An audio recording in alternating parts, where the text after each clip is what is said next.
1 Reis 18:30. Então Elias disse a todo o povo: aproxime-se de mim. E o povo aproximou-se, e Elias reparou o altar do Senhor que estava em ruínas. Elias reparou o altar do Senhor que estava em ruínas.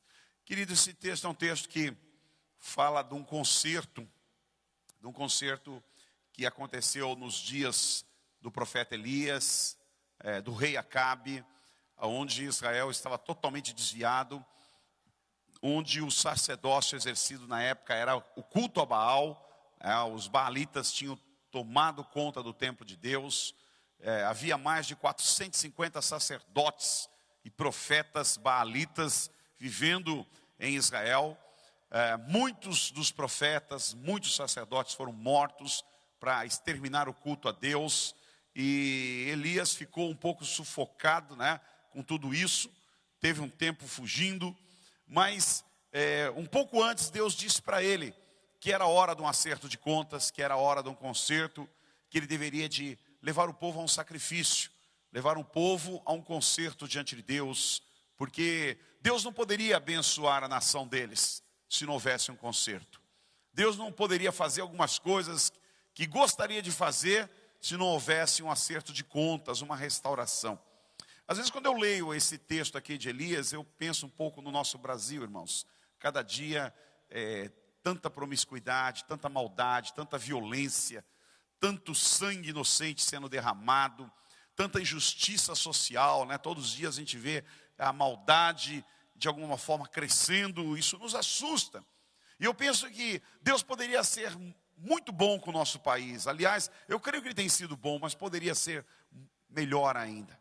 Poderíamos ter muitas coisas que nós não temos e poderíamos ter um outro tipo de vida se o nosso país talvez se consertasse e fizesse um concerto, uma aliança com Deus.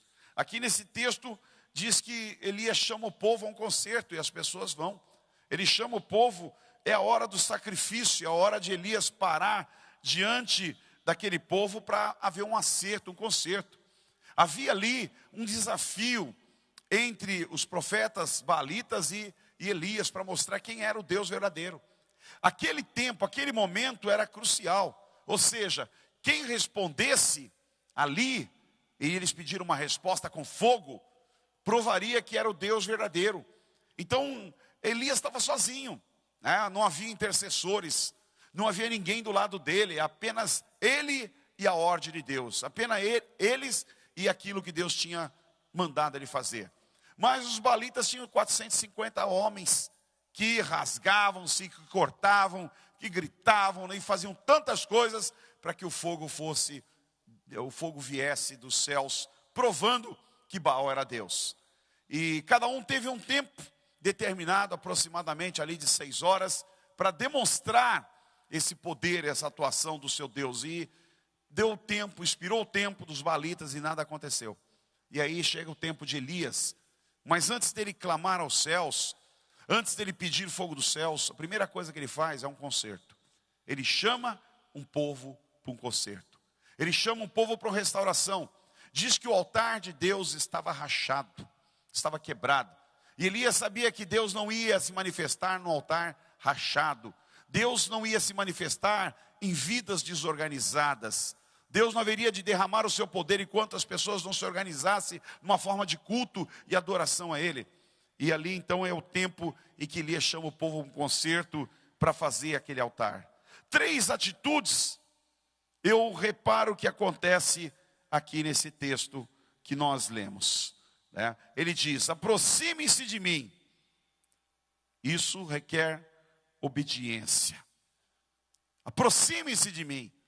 Ele tinha tanta credibilidade naquele momento que a população se chegou para ouvir o que ele tinha a dizer.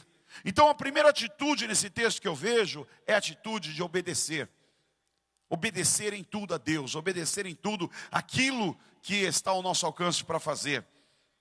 Elias se chegou diante do povo e o povo se chegou diante de Elias. Ali havia um clima de obediência naquele momento, de interesse em comum para ver alguma coisa acontecer.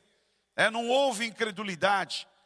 A Bíblia diz que até o próprio Jesus, que passou por algumas cidades, não pôde realizar seus milagres, porque havia muita incredulidade no coração de algumas pessoas.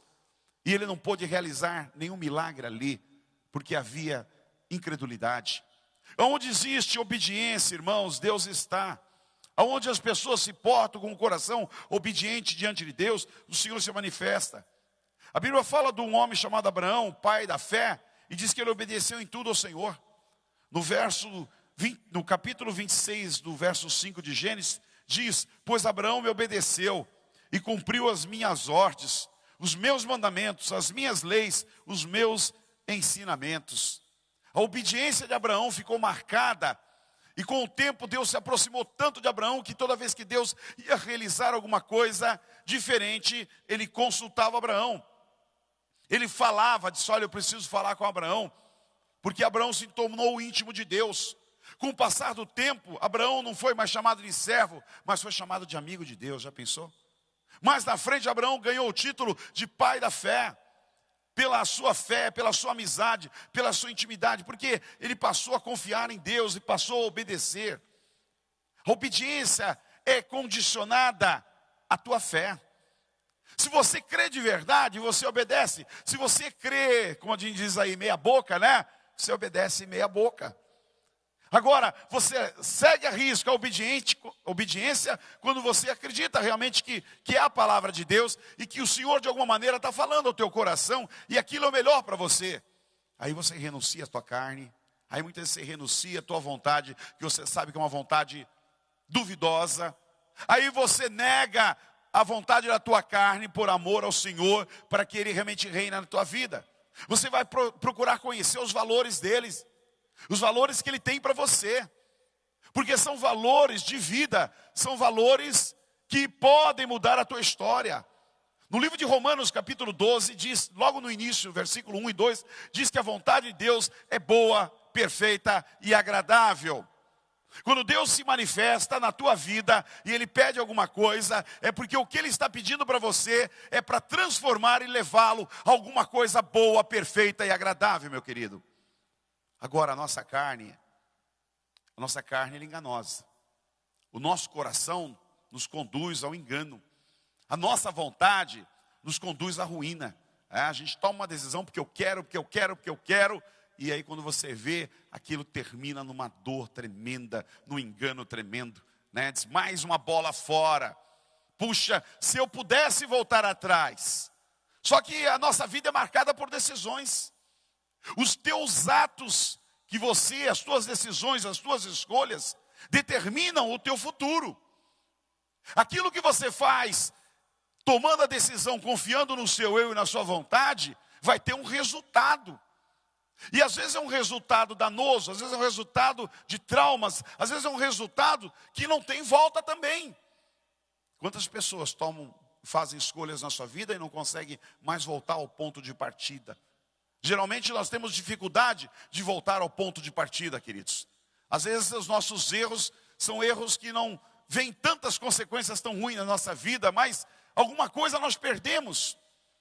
E aqui mostra a obediência de um homem chamado Abraão, que creu demais em Deus, em tudo. As coisas que Deus pediu para ele foram coisas muito difíceis. Primeiro Deus pede para ele sair da sua terra, para sair da sua parentela. E disse, vem para a terra que eu te mostrarei, de ti farei uma grande nação. Há implicações no que Deus pediu para ele, há implicações terríveis.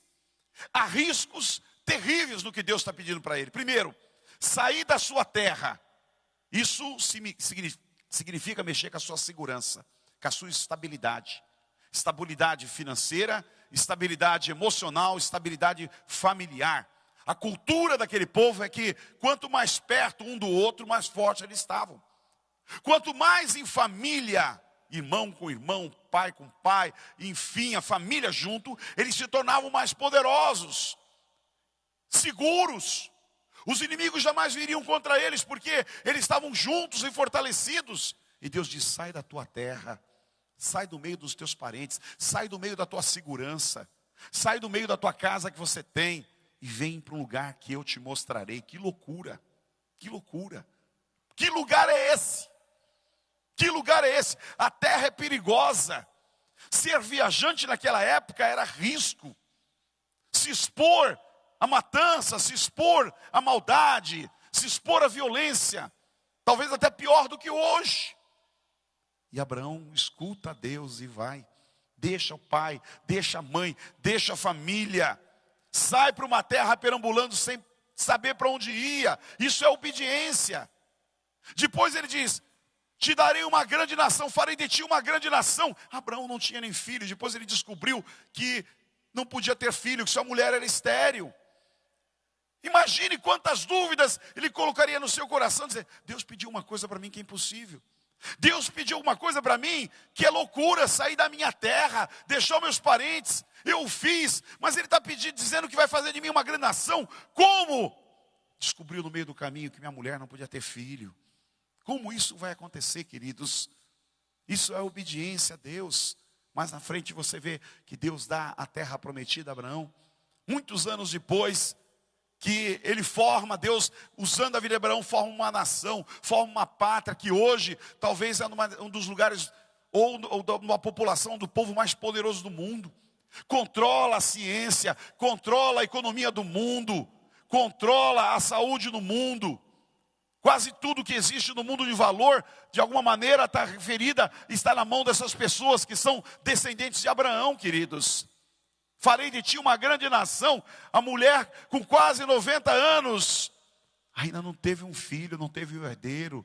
E Deus faz um milagre, aquela mulher gera a quase 90 anos de idade. Abraão com 100 anos de idade tem um filho, que é o filho da promessa.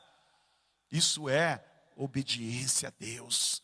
Aqueles que obedecem, aqueles que acreditam, aqueles que confiam, eles vão até o final, porque alguma coisa acontece na sua vida. Quando Deus disse ao povo que eles não entrariam na terra prometida, porque foram incrédulos, Ele disse: apenas Caleb e Josué entrarão nessa terra. E Deus falou muito bem de Caleb, dizendo que Caleb tinha um outro espírito e que ele entraria naquela terra. Agora, Caleb ficou esperando 40 anos. Imagine, 40 anos esperando uma palavra de Deus se cumprir. Com um mês você já fica, dizendo: Deus não respondeu. Com um ano você já quer deixar a tua fé.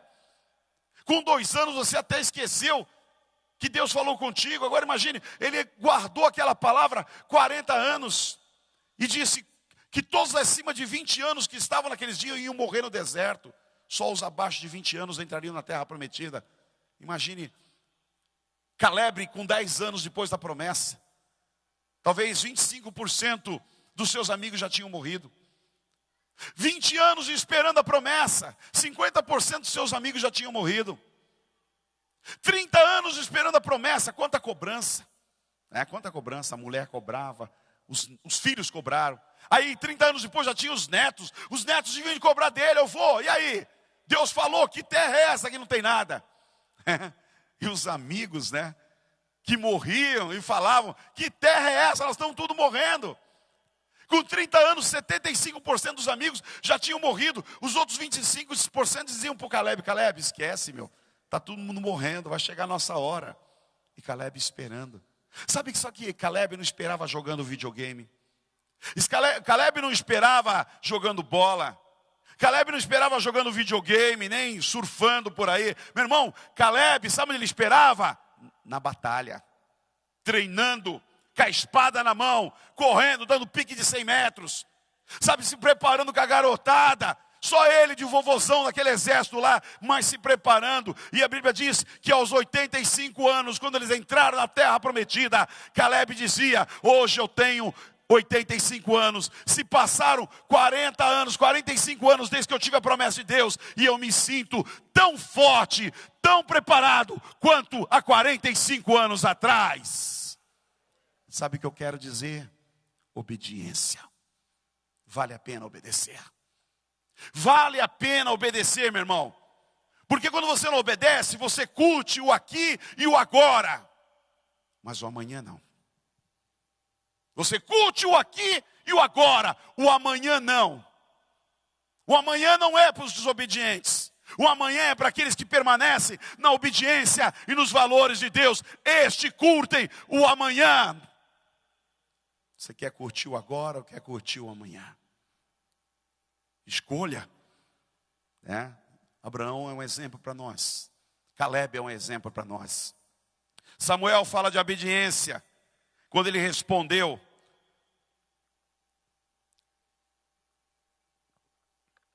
o que é que Deus prefere? Alguém perguntou. E Samuel responde, obediência, oferta de sacrifício? Não. Ele diz, é melhor obedecer a Deus do que oferecer esse sacrifício. As melhores ovelhas. Deus prefere obediência do que sacrifício. Deus prefere obediência do que trabalho. Às vezes tem pessoas que trabalham, fazem tantas coisas na obra de Deus ou fora, mas não obedece. Deus prefere que você obedeça em primeiro lugar. O sacrifício vem depois. Não, eu vou lá na igreja, eu deixo a minha oferta, eu deixo o meu dízimo, meu irmão. A obediência está em primeiro lugar. Em primeiro lugar é a obediência. As demais coisas acontecem na nossa vida. As demais coisas vão se formatando na nossa vida. Apóstolo Pedro diz em Atos 5:29, é melhor obedecer a Deus do que aos homens. Quando os homens disseram, não queremos mais que vocês cultuem, não queriam mais que vocês pregassem, foram proibidos de pregar. Pedro diz, é melhor obedecer a Deus do que aos homens. Nós vamos ficar com obediência a Deus. Para mim obedecer, para eu obedecer é preciso sacrificar o meu irmão. Nós temos um grande empecilho. Ele diz, pastor, é o diabo que não me deixa. Que diabo nada. O diabo só usa o teu eu. O diabo só usa a tua vontade. Ele sabe o que você gosta. E aí ele manipula para você ficar na tua vontade. O grande inimigo da obediência se chama eu. Bata aqui se você tiver coragem. Eu. Lá dentro. Lá dentro tem tronos, irmãos. Lá dentro tem tronos. Deus pode estar sentado no trono, mas o nosso eu também está sentado no trono. E às vezes nós damos um jeito de sentar no trono maior. Não, Deus, senta nesse menor, agora eu vou sentar no maior. Pastor, eu não faço isso. Faz. Muitas vezes você tira Deus do trono e diz, Jesus, é hora de tu sair. Agora sou eu que estou aqui. Aí quando você chega na igreja, não, agora entra aí, Senhor. Toma o teu lugar. Como a gente canta aquela música. Toma o teu lugar, né? Aí acabou o culto, acontece alguma coisa aí, alguma manifestação da carne, você diz, sai Deus do trono, porque eu vou sentar novamente. Para você obedecer de verdade, você tem que ouvir a voz do apóstolo Paulo, lá em Gálatas 2, 19 e 20, que diz, pois quanto à lei, estou morto pela própria lei, a fim de viver para Deus. Fui morto com Cristo na cruz. Assim já não sou eu quem vive, mas Cristo vive em mim. E esta vida que vivo agora, eu a vivo pela fé no Filho de Deus, que me amou e se entregou a si mesmo por mim. Vou dizer uma coisa para você. Não tem como obedecer a Deus se você não morrer. Misericórdia, né? Quem não me entendeu agora, né? Vim na igreja para ter vida, então falando que eu tenho que morrer. Morreu o teu eu, morte do teu eu.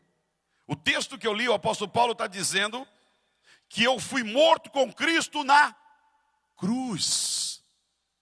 Quando Jesus morreu na cruz, eu preciso ir para a cruz com Ele, e eu preciso ficar lá. Ele desceu, mas eu preciso ficar na cruz. O meu eu precisa ficar na cruz.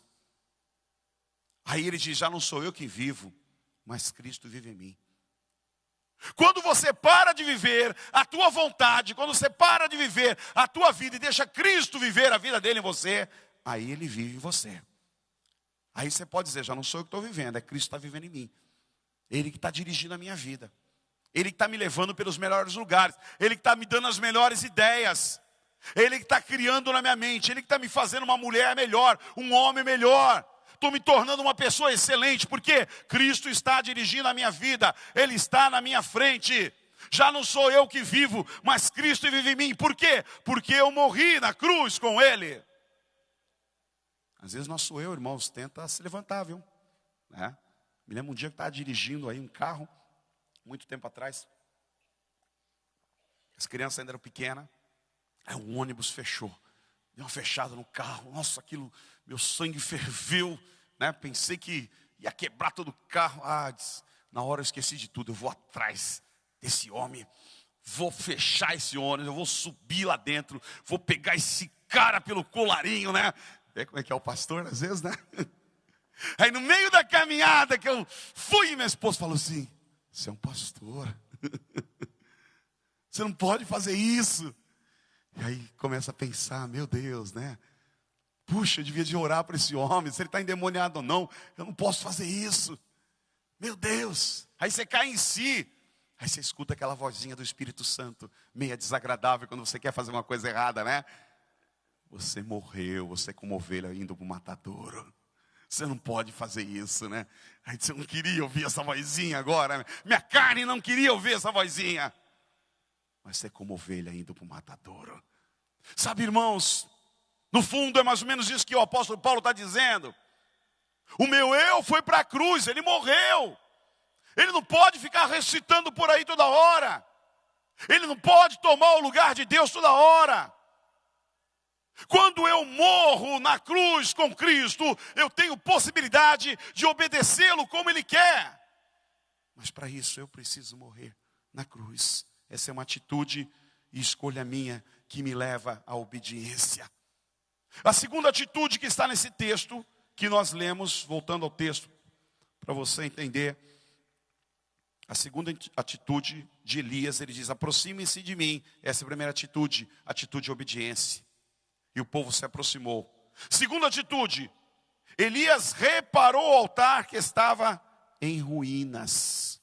Essa é a segunda atitude, irmãos. É o quebrantamento da nossa vida. É reparar o altar de Deus que está em ruínas. É reparar a nossa vida que muitas vezes está errada. Consertar o altar de Deus que está em nós. Porque o apóstolo Paulo diz: já não sou eu que vivo, mas Cristo vive em mim. Você pode atestar isso comigo? Cristo vive em você? Você pode perguntar para esse irmão que está do seu lado? Não sei se ele vai gostar, né? Se Cristo vive em você? Com educação, pergunta para ele, né? De repente ele fala: não vive. Não sei se ele tem coragem também, né? Se Cristo vive em você, dentro de você precisa ter um altar de adoração. Não é um altar feito de pedra ou de pau. É um altar feito do nosso coração, do nosso entendimento, do nosso raciocínio. Ali precisa ter um altar de adoração, de que Cristo se sinta bem. E esse altar muitas vezes precisa ser restaurado para receber o Senhor. Precisa ser um altar curado, um altar limpo, um altar organizado, para que Deus possa manifestar o seu poder. E aí o Elias vai lá e repara o altar de Deus. Está rachado, está quebrado. Os profetas subiram em cima, pularam ali, gritaram, rachou, danificou tudo. Elias começa a organizar aquele altar. Começa a colocar pedras. Começa a fazer sacrifícios ali. Olha, aqueles dias eram dias difíceis, faltava água. Expuseram ali mais de 300 litros de água naquele altar. Totalmente na contramão do que a gente imagina. Se o fogo tem que vir, o que tem a água com fogo? A água é inimiga do fogo. E Elias põe água nesse altar. 300 litros, custava caro, dinheiro. O povo estava pobre, não tinha. Mas ele queria colocar essa água representando a vida. Representando o poder de Deus. A limpeza, a purificação. Coloca pedras no altar, representando a solidez. Onde você está fundamentado, meu irmão? Qual é a tua base? Qual é a tua estrutura? Aonde você está colocando a tua família? Aonde você está colocando os teus bens? Aonde você está colocando as tuas ideias? Tem fundamento? É pedra? Porque se for lama, afunda. Você começa a crescer na vida, não tem fundamento, afunda. Quanta gente que está afundando. Quanta gente começa a crescer e daqui a pouco, está lá na lama. Está uma bagunça, está numa desgraça. Estou falando de dinheiro somente, não. Estou falando de vida emocional, de vida familiar, de valores que se perdem. Por quê? Porque não tinha estrutura. A vida não tinha estrutura, não colocaram pedras para solidificar as suas bases. Elias coloca pedras para receber o fogo de Deus. Coloca sacrifícios, irmãos, novilhos, carne nobre, né? Carne nobre. Aquela carne quando você vai na churrascaria, né? Outro dia eu falei, tem churrascaria, tem churrasco e churrasco. Tem 2 tipos de churrasco, né? Você vai sempre naquele churrasco, como eu ia também, churrasco, 20, 30 mangos, né? Você come, às vezes a carne é dura, diz, nossa, né? Gostoso, pega um pedacinho bom, mas outro pedaço é duro, caramba. Aí um dia me levaram numa churrascaria, né? Top, né? Aí eu fui lá, ainda bem que eu não paguei a conta, né? Até me ofereci, né? Falei, tomara que não aceite que eu pague, né? Que era caro pra caramba. Aí você come aquela carne macia, diz, nossa, que é isso, né? De onde vem isso aí? Aquela é uma carne nobre, novilhos. Carne cara. Por isso que é caro, porque é nobre, é gostosa. No dia que tiver dinheiro, vai lá, meu amigo. Prova isso aí para tu ver. Puxa Deus, caramba, gostaria de voltar outras vezes aqui, né? Elias pega a carne nobre, a mais cara, os novilhos, e ele sacrifica a Deus. Não deu o boi velho, nem a vaca velha. Dá isso pior aí, para Deus. Ele deu o melhor.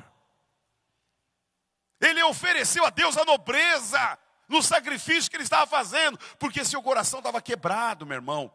Quando o seu coração está quebrantado diante de Deus, você já não se apega em valores, que você, não, é meu, é meu, é meu, é meu, que nem criança, né? Vai pegando tudo, né? Não dá mais, ainda quer pegar. Quando você está quebrantado, você expõe, principalmente para Deus, o melhor da tua vida. Teu melhor tempo, tua melhor saúde, teu melhor dinheiro, tuas melhores condições. Você apresenta a Deus o que você tem de melhor. E é isso que Elias faz aqui junto com o povo.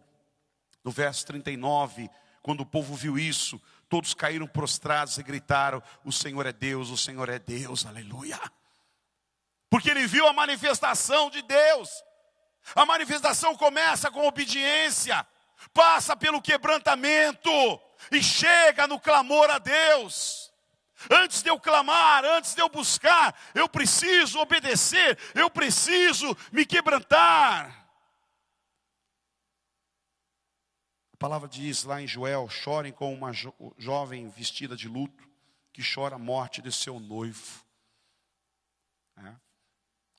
Uma mulher quando ama de verdade, perde o marido, como ela chora. A gente presencia isso, né? Com muita tristeza, muitas vezes, e vê que dor daquela mulher quando perde o marido. Pode ser também o marido ao contrário, não estou discriminando, apenas estou dando um exemplo aqui, mas eu tenho... A maior parte às vezes a gente vê, né? Parece que os homens vão primeiro, né? Misericórdia, né, gente? E as mulheres ficam. E as mulheres que vivem bem com seus maridos, elas choram muito quando o marido vai embora. Deus está usando essa representação para dizer como tem que ser o nosso coração. Chorem, chorem, como uma jovem vestida de luto, que perdeu o seu noivo. Esse é o sentimento que Deus diz assim, o seu quebrantamento tem que ser parecido com isso. Um choro de perda, um choro de prejuízo, um choro de dor. E muitas vezes não consegue chorar na presença de Deus. Muitas vezes a gente vê na presença de Deus, parece que nosso coração está tão frio, tão gelado, tão indiferente. Você até se pergunta, o que eu estou fazendo aqui? O que eu vim fazer nesse lugar? Caramba! Podia estar na praia, podia estar passeando. O que eu estou fazendo neste lugar? Talvez Deus esteja falando com você. Ele quer que você chore por Ele. Ele quer que você sinta a dor que Ele sentiu por você na cruz. Pelos seus pecados, pela sua sujeira, pela sua imundície. Aí continua dizendo, os sacerdotes e os servos de Deus. Agora fala para os sacerdotes e para os servos, para os líderes. Choram no templo do Senhor. Porque não há mais oferta de alimento nem vinho. Sacerdotes, vocês que apresentam as ofertas no altar, vistam roupas feitas de pano grosseiro e chorem. Servos, líderes do meu Deus, venham no pátio do templo e chorem a noite inteira. Pois na casa do nosso Deus não há mais oferta de alimento nem de vinho. O Senhor Deus diz, mas agora voltem para mim com todo o coração, jejuando, chorando e se lamentando, em sinal de arrependimento. não rasguem as roupas, mas sim o coração. Antigamente as pessoas, para mostrar que elas estavam arrependidas, pegavam as roupas e rasgavam, né? Tinha alguns já malandro, né? Aqueles caras já malandro, viciados já em chorar. Eles não iam com uma roupa boa, né? Uma camisa bonita, que nem essa. Pega essa aqui, vou rasgar, que é isso? Isso custa caro. Pegava lá aquela camisa bem velha lá, que o cara trabalha lá 10 anos lá, né? Chegava no altar de Deus e rasgava a roupa toda, né? Já estava até podre já. Né? Deus disse, eu não quero isso. Para de rasgar a tua roupa. É o teu coração que eu quero. Para de mostrar aquele sentimento para o público, para as pessoas, que você está quebrantado. É o teu coração que eu quero. Eu quero ver o teu coração chorar. Eu quero ver o teu coração sendo rasgado na minha presença. Aí eu estou vendo que você está quebrantado. Aí eu estou vendo que você entendeu a minha mensagem, aquilo que eu tinha para falar para você. Volte-se para o Senhor nosso Deus, pois Ele é bondoso e misericordioso, é paciente, muito amoroso, e está sempre pronto para mudar de ideia e não castigar. Isso é a misericórdia de Deus, irmãos. Você só vai poder perceber o quanto Deus é bondoso, o quanto Ele é misericordioso de verdade, o dia que você chegar lá em cima. O dia que você sair dessa terra e for para cima e conhecer a riqueza de Deus, a bondade de Deus, a grandeza de Deus, a seriedade de Deus, a santidade de Deus, e dizer, caramba, e eu na terra pisei tanto na bola. E eu na terra fui tão coração duro, fui tão rebelde, fui tão mal, fui tão ingrato. E a Bíblia diz que lá nós choraremos pela última vez. E Ele enxugará dos nossos olhos toda lágrima. Porque você vai conhecer a bondade verdadeira, a misericórdia verdadeira de Deus. Seria tão bom que aqui na terra a gente pudesse conhecer um pouco disso. Seria tão bom que aqui na terra caísse a ficha do nosso coração e você entendesse o quanto Deus é bom, o quanto Ele é misericordioso sobre a nossa vida. A Bíblia diz, perto está o Senhor dos que têm coração quebrantado. Você acha que Deus está longe? Diz que Ele está perto daqueles que têm coração quebrantado. Quebrante o teu coração hoje. Hoje, use esse dia para iniciar um quebrantamento na tua vida. Porque a partir do momento que você quebrantar o teu coração, Deus vai estar um pouco mais perto de você. Perto está o Senhor dos que têm coração quebrantado. E a última atitude para encerrar aqui nesse texto é a atitude de oração. É quando Elias ora ao Senhor, para que Deus derrame fogo do céu, para que Deus demonstre o seu poder, para que Deus mostre a todos os habitantes que Ele é um Deus vivo e verdadeiro, que Ele não é um Deus morto. A oração, irmãos, é o tempo que nós temos a oportunidade de chegar diante da presença de Deus. Oração não pode ser mecânica, oração não pode ser repetitiva. Oração tem que ser fruto de palavras que saiam do nosso coração. Oração precisa ser algo que sai da nossa mente, do nosso coração a Deus em agradecimento. Tiago capítulo 4, verso 8 diz, aproxime-se de Deus e Ele se aproximará de vocês. Aproximem-se de Deus e Ele se aproximará de vocês. Talvez você vive falando, dizendo, Deus está longe de mim, Deus não me escuta, sei lá se Ele existe. Aproxime-se dEle, quebrante o teu coração, aproxime-se dEle e você vai ver que Ele também vai se aproximar perto de você. Provérbios 15, 29 diz, o Senhor atende a oração dos justos. Apóstolo Pedro, em Atos 12, 5 diz, assim Pedro estava preso e era vigiado pelos guardas, mas a igreja continuava a orar com fervor por ele. Isso é intercessão, é oração.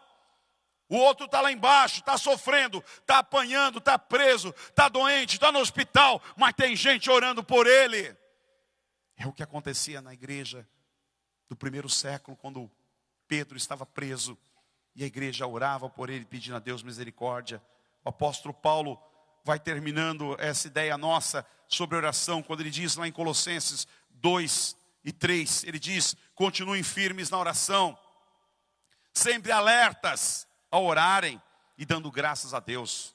Ele fala 3 coisas que você precisa exercer na oração. Primeiro, firmeza na oração. Segundo, alertas. Quem é um alerta? É aquele que está vivo, é aquele que está vigiando. Por que você põe o pisca-alerta no teu carro quando você para? né? Para quem está atrás, ficar ligado. Não é para você ver a luzinha piscando lá. Pique, pique, pique, pique, pique. Ah, isso é legal. Aí esse carro é diferente. Pique, pique, pique. Esse pom, pom, pom. Não. Por que você liga o pisca-alerta? É para o cara que vem atrás não bater atrás de você. Ficar ligado, olha, eu estou aqui. Deus está dizendo, através do apóstolo Paulo na oração, quando você orar, ore com firmeza. Ore com segurança. Ore certo que você está falando com Deus. 2, esteja alerta na tua oração, esteja vigiando. Pensa no que você está falando. Pensa no que você está pondo diante de Deus. 3, dê graças a Deus na tua oração. Agradeça. Nós começamos o culto falando sobre agradecimento. É passarinho isso? Agradeça pelos passarinhos. Aprenda com os passarinhos então. Logo de manhã, o algazarra que eles fazem, né? Aprenda a agradecer a Deus. Você não vai comer hoje? Já tomou café? Quem já tomou café? Levanta a mão aí. Um monte de gente abençoada, né? Você agradeceu pelo pãozinho que está na tua mesa? Tem muita gente que não tem aquele pão. E um dia você pode ficar sem aquele pão. Então agradeça.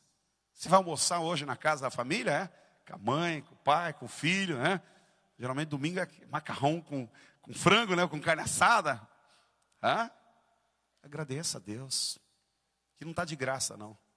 Não foi o teu pai que colocou ali, não foi a tua mãe, não foi você, não foi alguém que te convidou.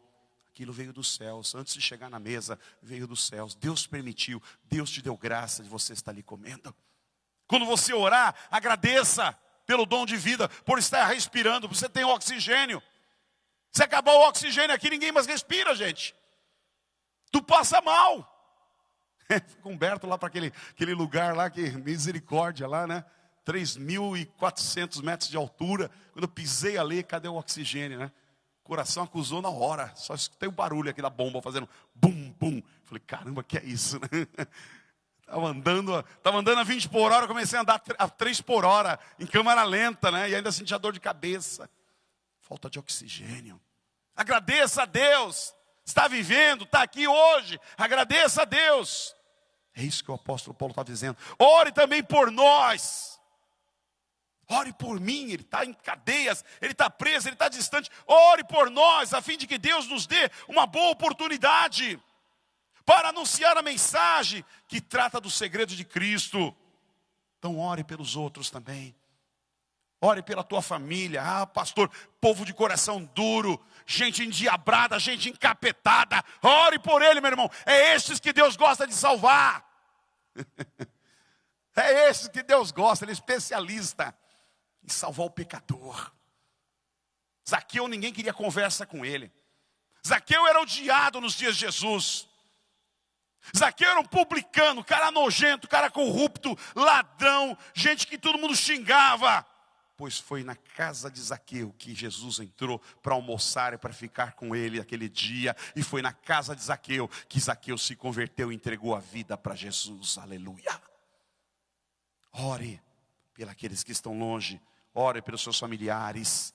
No livro de Timóteo, capítulo 2, verso 1, diz, em primeiro lugar, peço que sejam feitas orações, pedidos de súplica e ações de graça em favor de todos.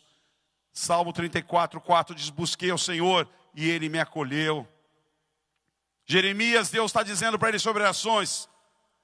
Se você me chamar, eu responderei. Você chamou a Deus? A intimidade de Jeremias, o profeta Jeremias com Deus era tanta, que Deus está dizendo, se você me chamar, eu responderei. E lhe contarei coisas misteriosas e maravilhosas que você não conhece. Tem tanta coisa que você poderia conhecer sobre Deus, meu irmão. Mas você não conhece, porque você não o chama de verdade. Quando você vier para a igreja a próxima vez, senta no teu banco e fala, Senhor, fala comigo. Me revela. O que o Senhor quer falar comigo? Deus tem coisas maravilhosas, tem coisas misteriosas para falar com você, mas não fala, porque você não o chama. E ele termina com Ezequiel, que é outro profeta, dizendo, procurei entre eles um homem que me erguesse um muro e se pusesse na brecha diante de mim em favor dessa terra, para que eu não a destruísse, mas não encontrei nenhum. Por que nós temos que orar pelo Brasil? Porque Deus está olhando para a iniquidade desse país. Deus está olhando para a idolatria desse país. Deus está olhando para a quantidade de abortos que são feitos todos os dias. Deus está olhando para a quantidade de jovens que estão se perdendo nas drogas, na prostituição todos os dias, nas cracolândias do nosso país.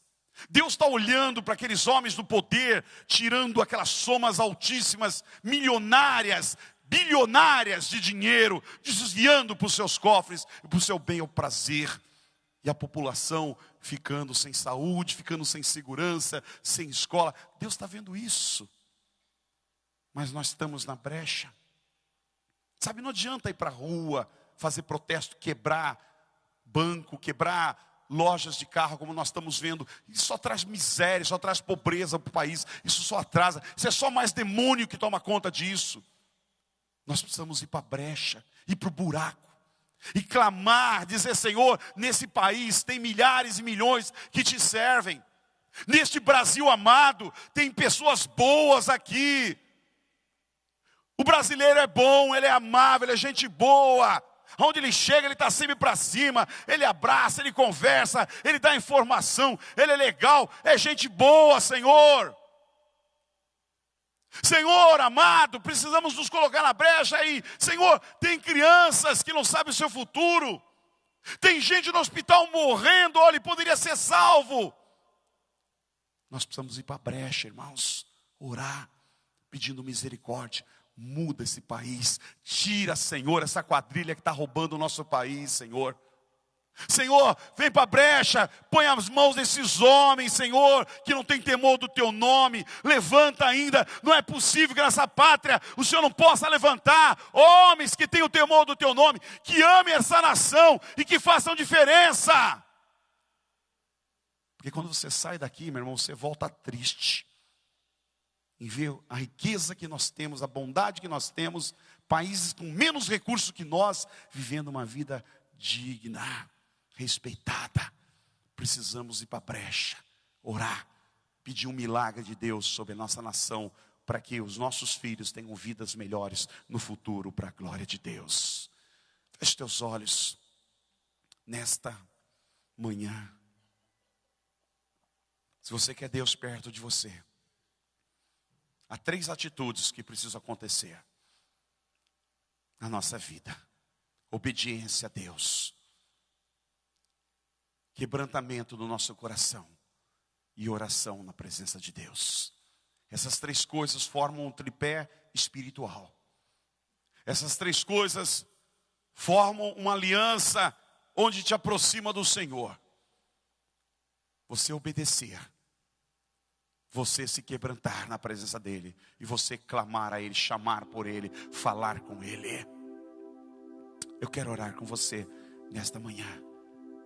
Todos aqueles que querem fazer uma aliança com Deus nesta manhã, sabe, uma aliança de colocar obediência, de colocar quebrantamento e oração na tua vida a partir de hoje. Eu quero te chamar para sair do teu lugar e vir aqui para frente. Quero orar com a tua vida nesse momento, em nome de Jesus, meu irmão. Que você que está disposto, que não está fazendo ainda, está fazendo pela metade, entendeu essa palavra, pode vir aqui para frente, enquanto os irmãos cantam louvor. Continue a igreja orando, continue na presença de Deus. Você pode estar vivendo uma vida, diz: pô, minha vida está tudo errado, nada dá certo, tudo vai para trás, não anda.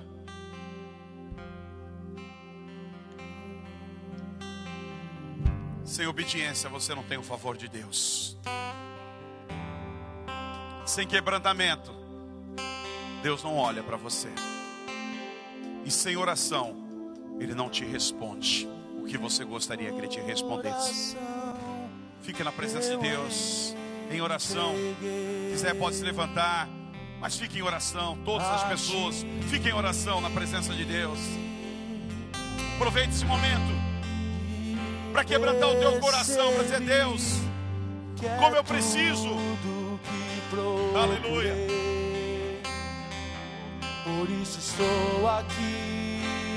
Aleluia. Eu vim correndo te encontrar. Oh, meu Deus. Pois tenho algo a te Oh, meu dizer. Deus.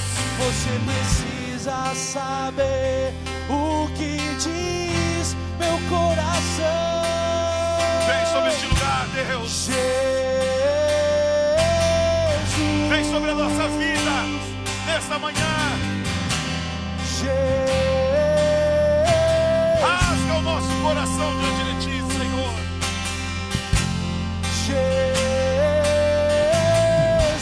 Jesus. Ah, meu Deus.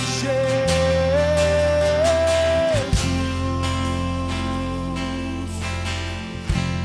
Meu coração eu entreguei. Rasgue seu coração.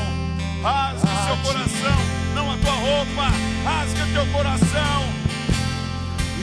Percebi que é tudo. Deus quer obediência. Que oração. Estou aqui. Fale com Ele. Eu vim Chame-o. correndo te encontrar, pois tenho algo a te dizer. Você precisa saber o que diz meu coração.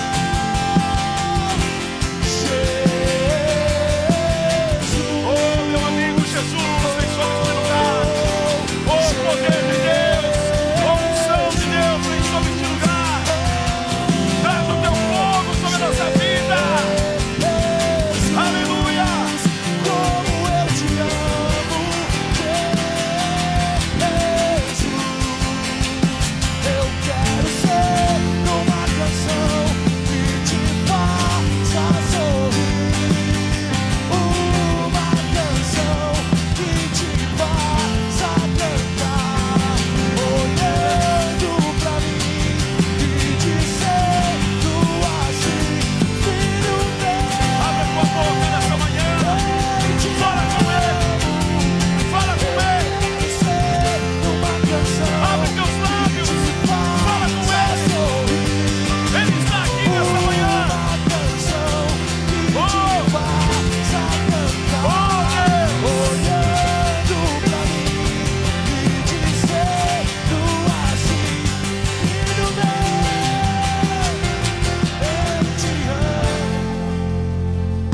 fala com Deus nesse momento. Abre teus lábios. Rasga o teu coração diante da face dEle.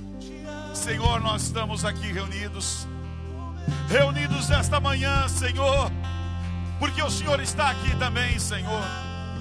Ó Deus, nosso coração precisa arrumar para a obediência. Nosso coração precisa ser rasgado diante de Ti. E os nossos lábios precisam falar contigo para que o Senhor nos responda, Deus. Recebe, Deus. Recebe as nossas orações. Responda ao nosso clamor. Amoleça, Senhor, o nosso coração duro. Rasga, ó Deus, o nosso coração na Tua presença, para que possamos Te obedecer, possamos Te entronizar na nossa vida como Senhor, Criador dos céus e da terra. Oh, meu Pai, vem sobre nós nesta manhã com o Teu poder. Vem sobre nós nesta manhã com a Tua graça. Traz esse fogo santo que queima o nosso coração. Que o nosso interior seja rasgado neste momento. Que o nosso coração esteja debaixo de brasas do altar de Deus. Queimando, queimando, queimando, queimando, Deus. Faz a Tua obra sobre nós. Abençoa-nos. Traz o fogo dos céus, como nos dias de Elias. Queima a iniquidade, queima a rebeldia, queima a desobediência, Deus. Oh, meu Pai, alavanca dentro de nós o desejo de servir, de honrar, de bendizer o Teu santo nome, Pai. Abençoa grandemente o Teu povo e visita com fogo para a glória do Teu nome.